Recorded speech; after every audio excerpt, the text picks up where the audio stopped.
दौलत की हैबत और हकमरानी का जौहर, फिरौन की नसाए। फिरौन का मानना था कि दौलत का हुसूल सिर्फ पेट भरने का नाम नहीं, बल्कि ये एक ऐसी आग है जो या तो तुम्हारी सल्तनत को रोशन कर देगी या तुम्हारी जात को राख कर देगी। जो इंसान माल को महज जमा करने की हुस्न में मुब्तला है, वो अपने हाथों अपने लिए सोने का पंजरा तामीर कर रहा है। सच्ची दौलत वो नहीं जो सींडोकों के अंधेरे में बंद हो, बल्कि वो है जो तुम्हारे इरादों को अमली जामा पहना सके। माल तो दुनिया की वो रीत है जिसे तुम जितना मुट्ठी में सख्ती से पकड़ोगे, ये इतनी ही तेजी से तुम्हारी अंगुलियों से फसल जाएगी। फिरौन की नसीहत थी, माल की कसरत से कोई अमीर नहीं होता।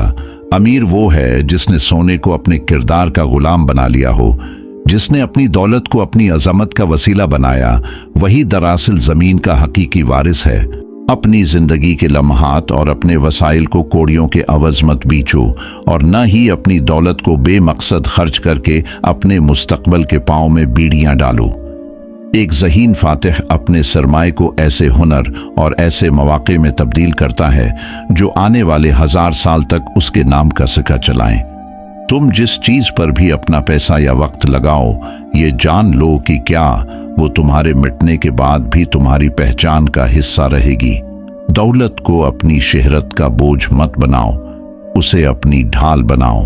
फिरौन का उठल फरमान था, दौलत तुम्हारी मेहनत का पसीना है, उसे ऐसी जगह लगाओ जहां से तुम्हारा नाम और तुम्हारा काम दोनों तवाना हों।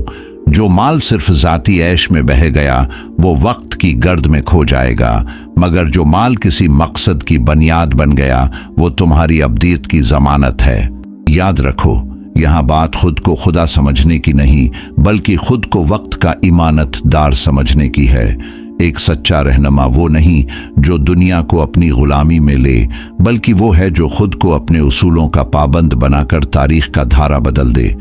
दुनिया में दो ही तरह के लोग हैं, एक वो जो हालात का शिकार बनकर शिकायत करते हैं, और दूसरे वो जो हालात को अपने इरादों से तब्दील कर देते हैं।